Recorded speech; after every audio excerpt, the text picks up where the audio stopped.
Donc lorsque je flingue, c'est toute ma putain de nation qui flingue avec toi. Tu vois ce que je veux dire? Welcome back, everyone. Three rounds. We got Coach Terry at the gym at University. How you been, man? Pretty good, man. It's been it's been a little busy outside of this podcast. Unfortunately, we got a lot of things happening, but looking to get back into the grooves of just talking amateur boxing, seeing what's going on. We got national championships coming up at the end of the year. We got the women's championship happening, so we'll talk about that in the next couple of episodes. And but the biggest thing is the Olympics. Probably hard to do, but just summarize. Well, maybe not. Summarize just the overall. What do you think? What do you think about the Olympics as a whole, and maybe more specifically for the U.S. Team? I feel like we won maybe 6-7 fights total. But a little disappointing. You know what I mean? The results. Granted, some really experienced teams we faced. Uzbekistan, this was their year. You know what I mean? The second go round of the pros, quite a few pros in there. Little gender controversy. It's a lot going on, man. It's a lot to. No, there's a lot of stuff happening kind of worldwide, but then specifically with the U.S., which is our focus, just because that's the amateur scene we kind of follow more. I guess the word to go around is this. I think nobody will dispute that.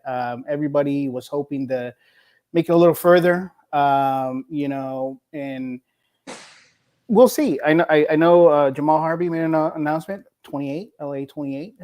He got that in his mindset. We'll see how much of the team kind of sticks around for another crack at it. The whole thing with everybody's crossing their fingers, hoping World Boxing kind of does his thing and is able to. Your plan 27 is when they're supposed to be certified. Yeah. So right now, for anybody, there's a meme, man. So there's been so many memes with so much misinformation. It's insane. As much information is out there, there's more misinformation. So the internet could be the dumbest place in the world sometimes. Man, that has been proven true throughout these Olympics, but specifically about 28, since that's the biggest kind of concern right now. World Boxing started it. I mean, it's already things in motion, but there is a process to it. And like you said, 27. There's a certain amount of quota we have to get, or they have to get as far as countries involved. There's a whole process to being recognized by IOC. But what's encouraging is it already has got started. It's moving, and I see it in on track. The not for that to not be a concern, but it is not listed in the program of. That's okay. And break dance. It made it in the exit so we can stay. You know what I mean?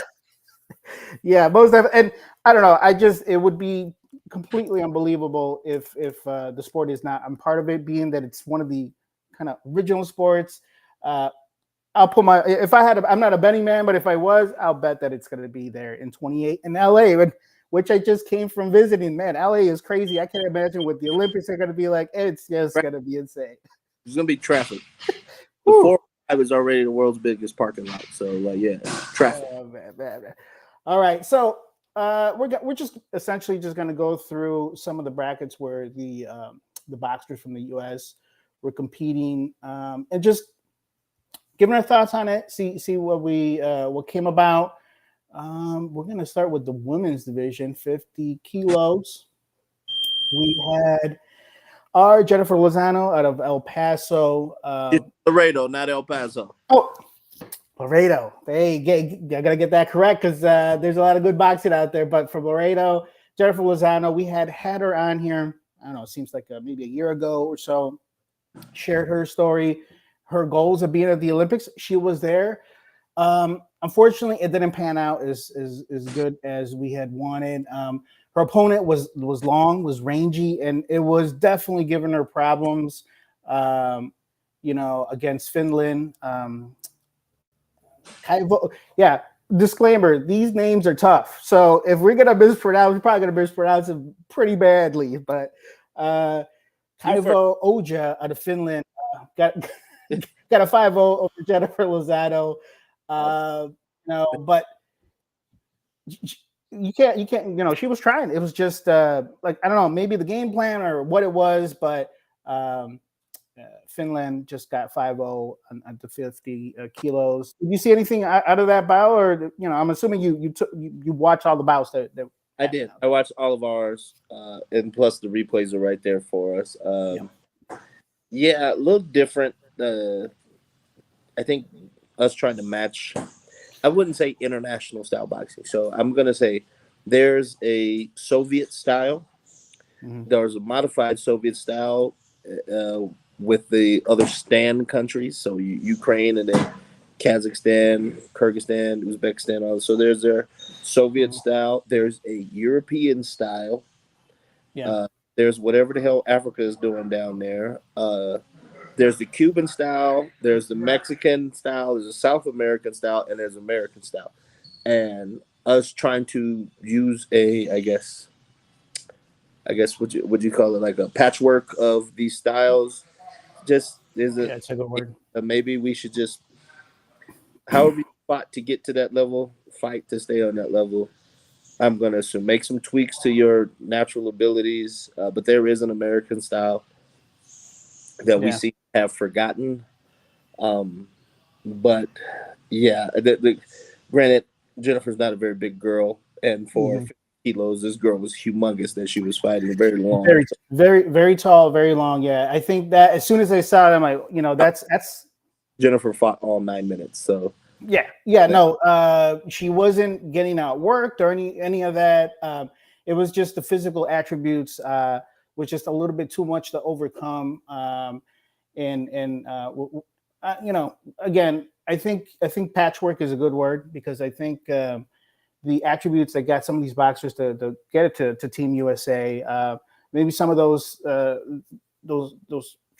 characteristics weren't really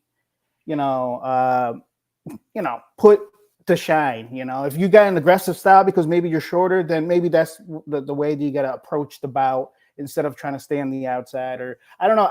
What I noticed is that there was a lot of kind of following, chasing. There was not a lot of cutting the ring off, which you tend to see of a lot of aggressive boxers, from Texas, California.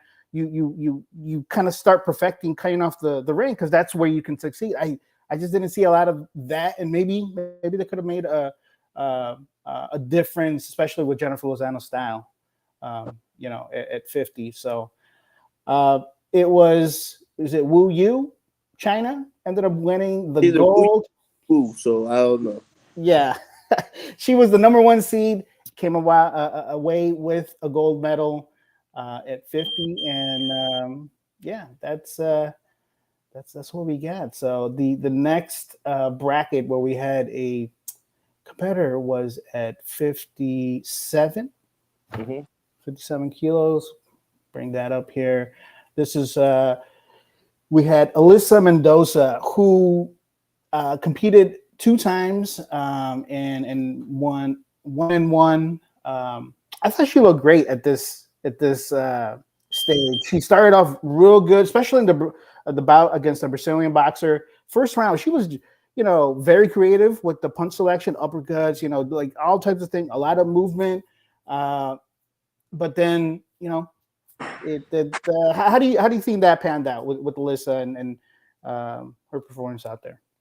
International experience. Youngest USA boxer out there. International experience. So her first fight, it was a weird because she won 3-2, but she lost the first round 3-2, lost the second round 4-1, won 5-0 the last round, so swung it her way 3-2. But that last round was the Alyssa Mendoza we all know. Yeah, she was on the gas. She was all over. She came in for the round of 16 versus Ramo, Juscelin Ramo from Brazil. Yeah. Had punch selection, creativity, but wasn't really that front foot in your face, and she can box. You know what I mean? I think it's a different, I guess, skill set or style that she Mhm. was boxing. Um, but I like the effort she put forward. Mhm. She was never really out of the fight. And she lost 4-1, but I give her credit. She was young, but stateside, she's kind of known for being brutal. Yeah. I like to see more of that brutality. Right, right, and I think you pointed to, we saw that towards the end of her first bout in that third round, and I think I would say the beginning of the first round of that second bout. There's it's kind of that effective aggressiveness, right? You're on your front foot, you're overwhelming your opponent, but you're not just being wild, throwing punches everywhere. Very very selective. I think the time with Team USA and kind of learning that international style is helpful. Now it's a matter of, okay, when do I go back to this style and maybe mix some boxing in there. We'll see. I one of the youngest. I anticipate that she will continue and try to give it a go for LA 28. And I look, exciting boxer. We've seen her for a long time, and she's the development in her skill set has been tremendous. Because I've seen her when she kept on going to nationals and would come, just get stopped or not stop, but she wouldn't advance, but past semis. I think it was a junior youth team. I think Augie Sanchez kind of matched her, and they had success. They really did. They went to Poland. They had success. So, Yeah. um, I don't know. Maybe there was something there in his version of it. Okay.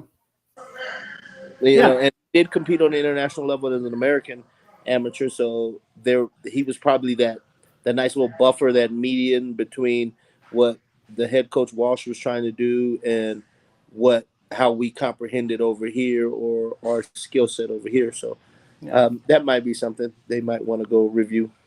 Yeah, definitely. Overall, I thought she did great. And always putting in work. It's not like she got taken out or was something to do with just being out of work. No, she was in there. She was giving her all. I think she was game throughout. Just some of these decisions are tough. Some of the decisions were kind of left you scratching your head sometimes as well. So it was like, that's just unfortunately that's just part of boxing. But it's unfortunate it happens at this level. At the end, we'll talk about Lynn. Six that I was so upset about. Oh, okay. I don't know why this is not working, but Lynn is the last name out of Taipei 5-0. She got the gold medal over a very pro-ready boxer out of Poland. Zarameta. She has a very, I don't know if you never, like you said, you can go on the app Peacock, whatever. It's worth watching that finals in this category. It was fun, and you're definitely going to see her again. She has a very pro style, fan friendly, and out of Poland. So definitely check her out. Let's see what we got. 57. We go up to 32. 60. Yeah, 132, 60 kilos. And we had Jahara Gonzalez. This was one of my favorite weight classes. Okay.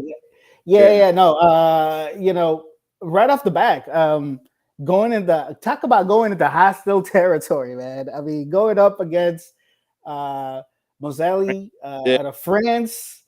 I mean, that's regardless of what happened, she will forever remember that, man. She went in there and silenced the whole crowd, and I had never seen Moselli compete before, but Jahar just jumped on top of her and really didn't really let her get established. And it was a great moment to see there. But what did you see at 132 when you were checking the bracket? I liked Jahar's first fight. Second fight, you can argue that Beatrice is a pro, but hell, Kelly Harrington is not. So Beatrice is short, squat, very tough, aggressive, so it's hard to push back. Plus, she had a previous win over at the Pan Ams. And I had said, hey, gold medal is going to go to Beatrice Ferrer. It did. It just so happened to go to Kelly Harrington. who happened to have beat Emain Khalif at the last Olympics. So the Kelly Harrington, it can fight. And I just this is a very exciting weight class for me. On the other side of the bracket, I think I would say the master of what we were trying to do style wise, Wenlu Yang had it. Okay.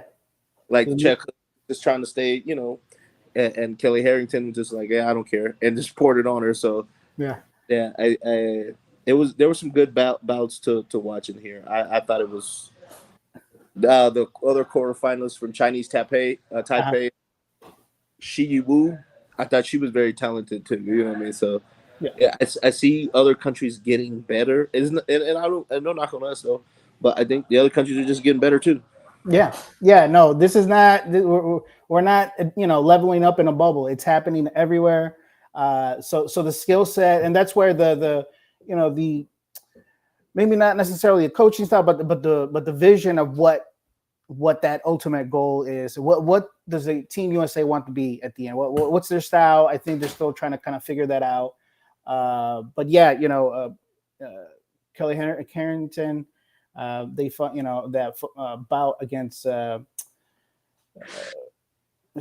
Suarez Ferreira. Beatrice.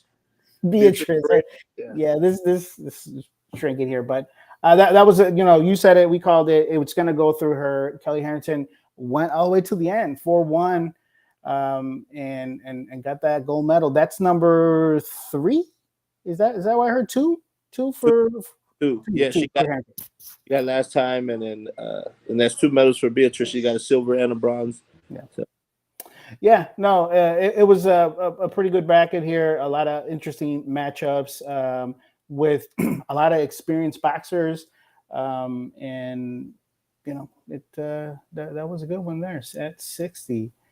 Probably the most talked about bracket in the world, according to maybe not even for boxing, is the 66 kilo. And I've got my own opinion here. Yeah. And we'll go and Morel McCain competed against Kamidova. I don't know her last name. Who this country just kind of dominated the males, but but this was a close fight though. This was a close fight, and I don't know if it was maybe an adjustment or something. I thought skill wise, I think Morel can.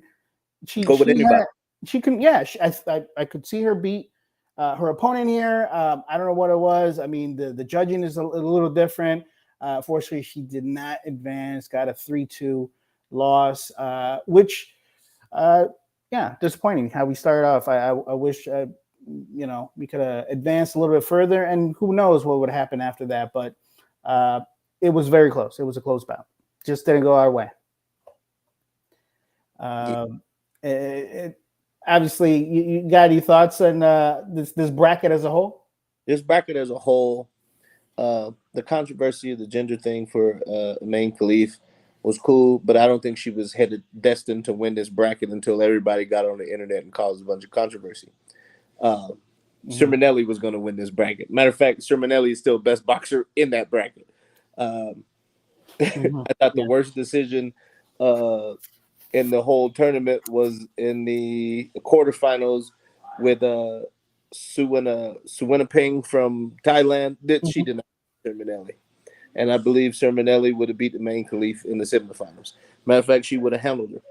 But going back to that controversial thing with Emain Khalif, that Angela Carini quit like that against Sermonelli back in 22. Remember, Sermonelli stopped her and then stopped Erica Skoog back to back. Yeah, I remember that. Yeah. Did all that crying, talk about her ankle or her foot or whatever. Yeah, man, that girl's just a drama queen. But yeah, unfortunately, and that there was all the controversy that just pretty much just poured gasoline on it, and Carini. I mean, and then the whole thing. I mean, we could have a whole conversation about this, but the whole thing with the IBA kind of injecting themselves into the conversation, because that's what they did. This, for anybody who doesn't want to believe, I'm sorry, but this was all orchestrated. This was not by accident. This whole controversy actually came up during the International Invitational USA Boxing had because Khalif was competing out here. And actually fought Morel McCain and beat her in advanced. Craziest thing, Khalif had been on the international scene since 2018. Yeah, exactly. No, it's just like Olympics. Yeah. Fought in 23 world, 22 worlds, and then the Olympics before that, and then the worlds before that. So like, well, it was man, like you said, it was just anything to really. And then I was think logically, where does she live? She lives in a heavily Algeria, exactly. You think like if she was a dude, don't you think they would throw rocks at her till she died? And even more so, do you think the government, the Algeria would allow this to be represented by something that it's not even legal in their country? I don't know. A lot of people, I think a lot of people mistaken saying men should fight women. That's too easy of a comment. It was not that, and people exploited those emotions. So I was a little disappointed in the boxing community as a whole because some of them should have known better. I'm sorry, someone should know better. This is what it is. The IBA. There's a reason why the IBA is not part of the Olympics no more, and they just they kept on putting little videos to kind of continue the story.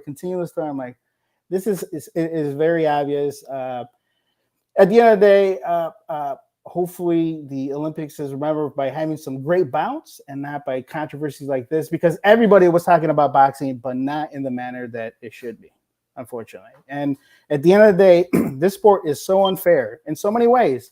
We don't need to fuel things like this that are only going to stain the sport as a whole for everybody outside. And that's, me, you, we're gonna continue watching boxing. Entire world.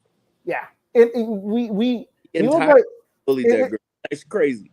It's now she's taking legal action to it. It's just put yourself in the other position. If I or somebody had a daughter that just happened to pick up my features as a male, as a dad, more than the mom's, and then a girl named Mimi and a girl named Sierra, and they was big as I don't know what. They look like dudes. So I mean, it's unfortunate. Like I said, hopefully we learn something from this. I think people won't admit that they've been duped, as they said. But Iman Khalif ended up getting the gold medal. I'm sure that was sweeter than anything she could have ever imagined, getting that gold medal after all this.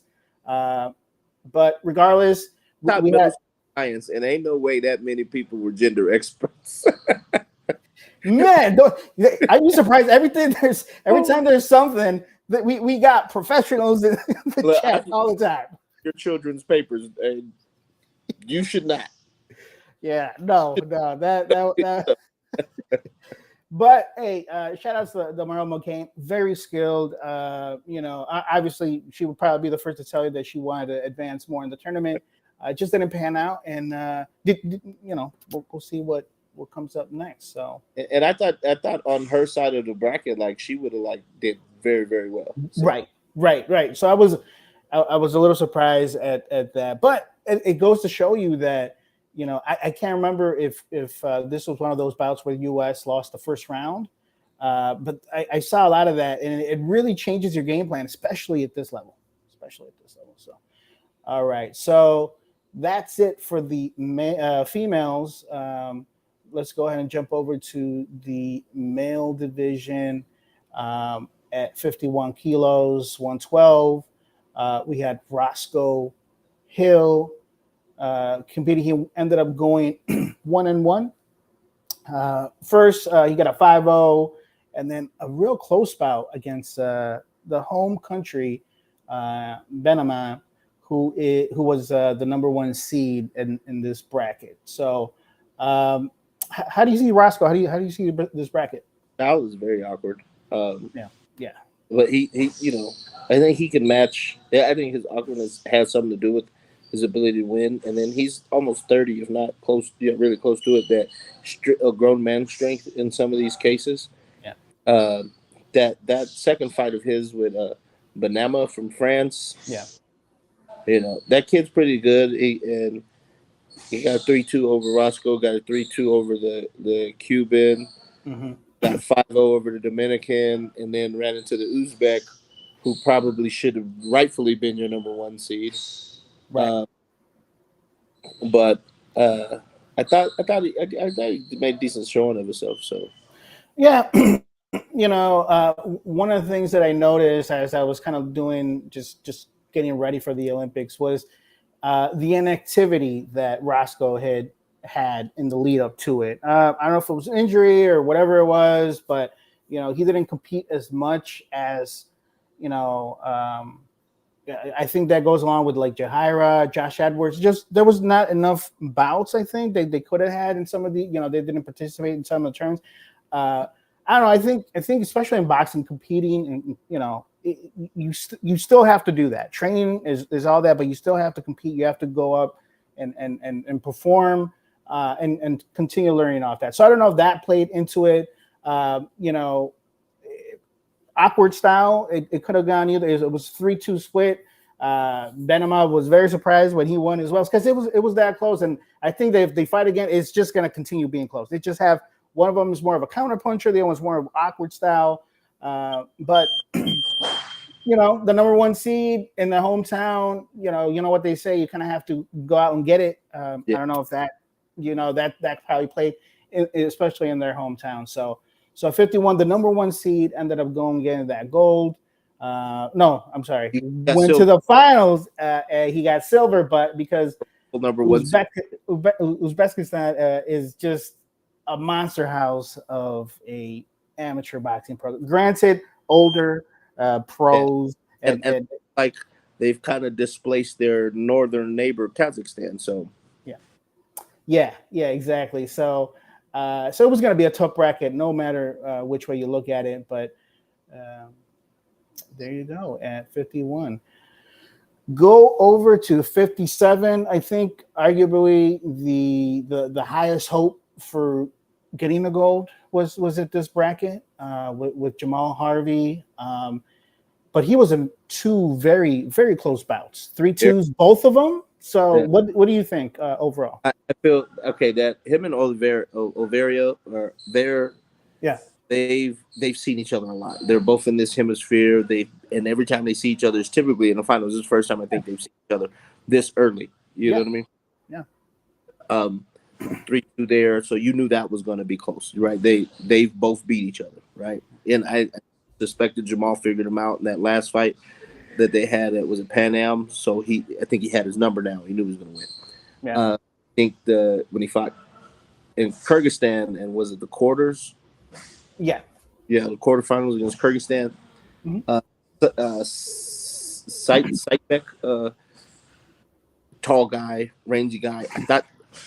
I thought some of the coaching was weird. Like some of the boxing guy. Jamal that won Worlds is Jamal that gets on you. You know what I mean? Exactly. Yeah, he can do all the other stuff, switch and pop and check hook out of there, but looping and stepping and fighting, that we kind of come to love that Jamal. And so I think it didn't shake out his way because I think it was almost a similar score to Alyssa's first bout where it was 3-2, 4-1, and then like 5-0. It's just the judges didn't shake out right, and he is still in the losing 3-2. But that third round, what was he doing? He was stepping. Yeah. And he was hurting that dude. Yeah. No, and knocked him down, right? That was a knockdown, and just in case anybody had some questions, that was a knockdown. But correct me if I'm wrong, knockdowns, you don't take a point for that, right? It's just overall, is that just the point landed for you? Okay. That's what they say. So. Okay, yeah, because I know there was a little bit of controversy, but no, he Jamal definitely landed a punch. He went down. Yeah, the score it wasn't even though they're both 10-point must systems. The knockdown or the issued 8 count or whatever, even if they did consider the knockdown, it was still been an 8 count, still only count as one punch landed for you. Right. It's one punch, and in it's not like pro boxing or anything like that. So just to kind of clarify that, because some people were hung up on that. But yeah, no, the Harvey Oliveira fight that could easily been a semifinals or further down. So it was up close. I think Oliveira had it was kind of going his way, and then we saw that old Jamal come in, seal it up at the end, and rightfully got that win. And in that second bout, I don't know, maybe it is the ranginess because Sapek Ulu, I think that's how you say it. He was a little awkward. He would jump, he would lunge, He would hook you. He would lunge at you, because he's long and I think you hit on the head. I think the strategy or the approach of having a smaller boxer stay on the outside and box is just the wrong strategy. You're setting them up to fail, and I think that Jamal, like you said, that we saw back at World Championships, and that aggressiveness and that in your face, but it was collected. It was cool. It was very strategic. It wasn't just throwing out. We didn't see that. Because I don't know if you noticed, he got cut again in this fight. He did, but got cut at Continentals a few years ago. Yeah. I don't know if he was cut at Pan Am's, but he's gotten several cuts. Yeah, he's definitely. But the one thing that I did notice, I don't know if you picked it up, but I was sensing a little bit of frustration of Harvey that I had never seen when he was in the ring. He's always very cool and composed, but I think this time it was. I don't know if he was not. I don't want to say shook, but it kind of took him off his game plan or that game mode or whatever it was, and I think it was due to some of those cuts, some of those bumps, because he got headbutted. I mean, there's no denying it, and but that's bound to happen. Yeah. So especially with the other tall boxer just lunging at you. Yeah. And he's coming, and he landed a couple times, and maybe that was just something to look at, but. In this bracket, it was interesting. I like seeing Australia senior from Australia. He looked pretty good at the end. Kalokova, number 1 seed, Uzbekistan. He is just man. But yeah, that dude's good. Yeah, he's strong. He's very good. And again, another gold medal for that country. I mean, and you got to look into it. What are they doing? Because they're taking over, man. Take it over. All right, so that's 57. Let's go over to 71. Ooh, man. Amari Jones, man. Everybody in the U.S. was cheering along for this guy.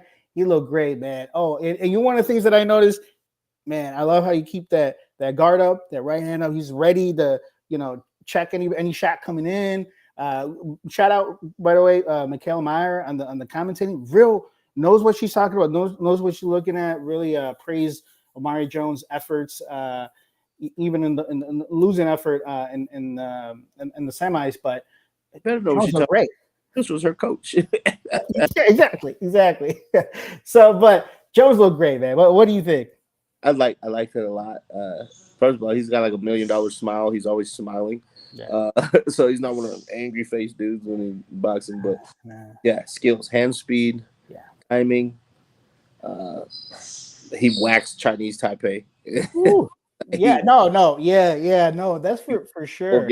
He waxed Kawad, Bulgaria. Oof, that he didn't lose a round until the semis. You know what I mean? He was just the semis. Just look at the scores, really close, 3-2, right? Real close. But with the mouthpiece falling out, and a lot of that, he probably lost on body language alone. Dang, yeah. How many times? At least 2 times, right? Mouthpiece. Alphabet Soup here from Uzbekistan just looked like he'd been there before. Yeah. You know what I mean? Body language kind of got him. Yeah, it was a close fight. It was a good fight. Yeah. Could have went either way. Yeah. But the Uzbek dude just looked like he had been there before. You know what I mean? The way he carried himself. You know what I mean? Yeah. Yeah. I mean, after the third or after the second, it was 3-1. And Canada was tied. The Canadian judge had it tied. So it was very close. But they knew going into the third. I think Walsh told them that he needed to stop. He needed to KO the win. He didn't need that. That's one of your better pure boxers on the team. Yeah, let him box. Yeah, Yeah, it's about kind of enhancing some of the things, some of the attributes that got him to this position. Maybe that's something to look at moving forward. But again, one of the things that I did notice for all the sometimes the jab was really, he looked great in his first two bouts. Maybe he got away from that a little bit in this semis, maybe because he was behind, he was trying to catch up and feel like he needed to do that. He was in the middle of the ring, kind of taking ownership, but it seemed like he was always, he couldn't find the distance right. So he was in, or he was in too close, maybe too far, and that was just something that I see. And then again, there was a little bit too more following than cutting off the ring. And I think some of those tweaks, could help further down the line. But even with that, it was a very close bout. But I don't think he's going to go get a lot of money. So. Oh yeah, no, and he, like you said, he has a $1 million smile. It looks like he, coach the whole Orlando loves him. You know what I mean? And he seems like he has a good head on his shoulder. He's ready to, collect some money off this, and rightfully so, man. He's a star in the making for sure. Yeah, shout out to the other side of the bracket, making it to the finals. Alvarez Verde, Marco, from Mexico. Shout out to him. Like our hemisphere doing good because they fight a little more closely related to how we see. You got to think about our southern border. They tend to fight like that, so I was kind of excited to watch him and how it translated to the international success. So it was good watching him. But the Alphabet Soup kid, he won. The Alphabet Soup kid did win, and there was really no question in the finals. But I was really hoping as the bracket laid out, I'm like, hopefully we see Omari Jones and Verde, because they had fought back. What was that? His name is 14 letters long. He's Alphabet Soup, man. Uzbekistan. There you go. Another gold battle, 5-0. But yeah, definitely shout out to Marco Verde doing his thing. And they treat him right. He's doing interviews, doing all that stuff. Amari Jones, they should get that. Even though it's our only medal and it's not gold, we need to celebrate. They call him Banger. Yeah, celebrate Omari. Yeah, really, definitely. Really celebrate him. You know what I mean? Yeah. Celebrate his successes. I please do. Yeah. No, I did a little like promo for each of the boxers. I did one I sent to the coach. He's like, hey, he's gonna put on a shirt. I'm like, hey, put on a shirt. Make sure to sign that, because that guy's going places. So shout out to SOK, Street of Hard Knocks out there. Let's see, School of Hard Knocks. Apologize. So we go on to where we go, 92. 92 plus. Man, I think this was going to be tough anyways, because Jalov is just a gigantic man who has a lot of experience. But Joshua Edwards, he went up against Lenzi of Italy, who just looked like a tank. This guy looked real heavyweight. Yeah, real heavyweight. I think Edwards was the better boxer for sure. But those punches when they land, they carry weight. So ended up being 3-1. What do you think? What do you think of the of Edwards and just the bracket overall? The bracket was kind of like Jalalov's to lose. I did want to see him and Tara Moana on the bracket, because Tara Moana came through right away, knocking people out. Caught Jalalov in the quarterfinals and got beat. Do think Edwards was quite undersized compared to those two. Yeah. But 3-1. Yeah, this is respectable. This is, you know what I mean? Especially dude, maybe. I do think he was a better boxer. He was a big dude. He was fighting, man. He was just 92 plus. It's sometimes he's pulling straight back and he'd get caught. Yeah.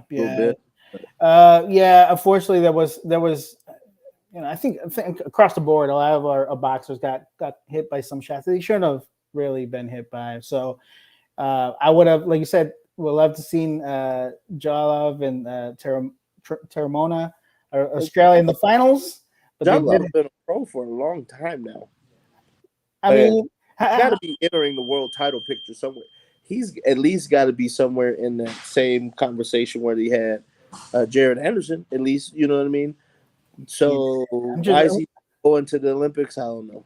You know what? They opened it up for it, and they haven't done it. And I hope this is my hope that world boxing eliminates. It goes back to amateurism.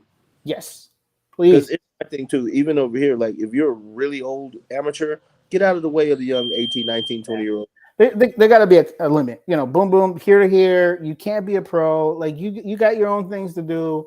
You know, I know 2020 Tokyo was a weird year. You know, US had a couple pros in there that had just turned pro, just granted, you know, but still, I think that should be removed.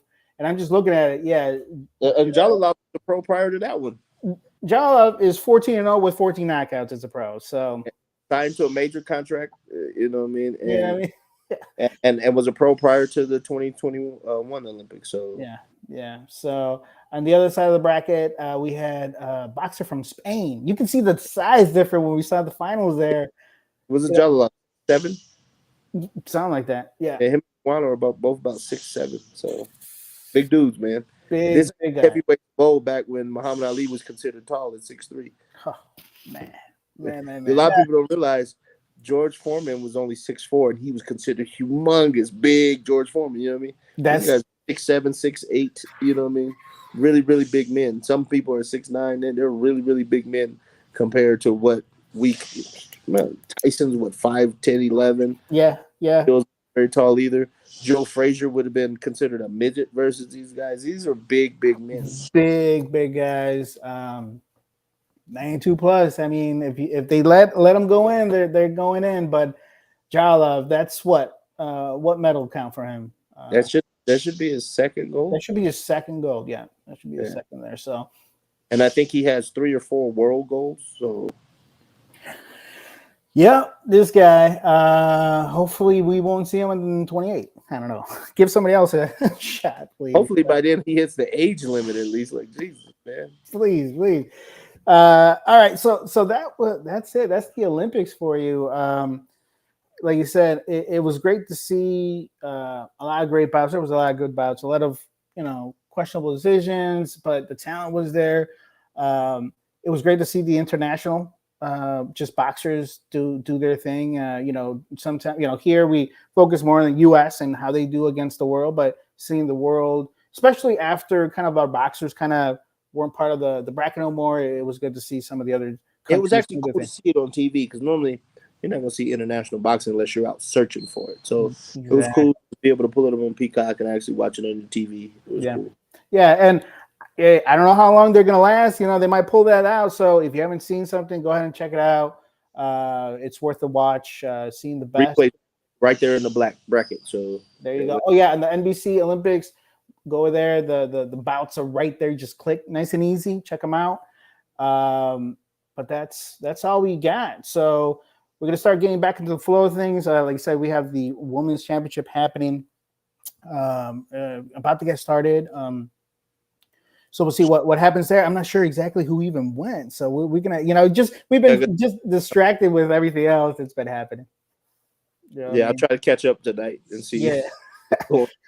And then we'll get back into it. So that's going to be all for us. But before we do go, I do want to send out just condolences to Jesseline Silva, young boxer. Remember following her, back when Kayla Puneda was boxing, in the national. She was never seen her without a smile on her face. It's very unfortunate. She, every time we see some boxers that just really enjoy the box, we can tell, we see it. I definitely saw that from her. So it was, like I said, condolences. It's something that you hate to see, especially somebody with so much life that you could tell, even if you weren't part of her group or her family, you could just tell it, and always with a smile, like I said. So, condolences, taken way too soon, but it was a long battle, is what I hear, and she fought. Yeah, I was fighting. Man, that was really tough. Really tough one. Yeah, that's it's never easy, but came back from vacation, saw that, I'm like, and Hey, cherish every moment is what I say. Cherish every moment. We're a lot more fragile than we think. It doesn't matter how many punches you take in the ring. There's a lifespan, and we got to take advantage. We got to take advantage. So, shout out to them. We'll continue, looking at all these amateurs coming up and see what they're doing, and get back into, what everybody's looking forward to at the end of the year is trying to get some of those Team USA spots. I did post a question just because it was put out there that Billy Walsh may retire. He was hinting. I don't know. Maybe that's a conversation for a different day as far as what should happen there. As far as all we want is to put ourselves in the best position. Who's going to coach our team? Because when was the last time you see a coach have 3 Olympics in a row from the U.S.? Yeah. No, it's but there is something to say about Let's go with 84. You had Kitty Adams. The 88, Roosevelt Sanders and those guys, 92, Joe Burr, you know what I mean? Like, it's supposed to rotate. We're not a country that's government funded, so it should rotate. You know what I mean? Like, right. Yeah. I mean, we'll focus on that. We'll keep on talking throughout as we get, obviously closer to 28 and see how everything pans out, who's in the billing. Love to see some of these youth boxers get a shot, because there's some exciting youth boxers coming out there. So we'll talk a little bit about that. Coach, I'll let you go because you're in the gym still doing your thing. We'll be back at it next week. I appreciate everybody tuning in. If you didn't catch the whole thing, I'll post it. You'll be able to watch it from the beginning. You can criticize our pronunciation of names, but that's just what it is, man. We both went to public school, so deal with it. All right, Coach, you have a good one. We'll talk to you next week, man. Take it easy, man. All right, take care.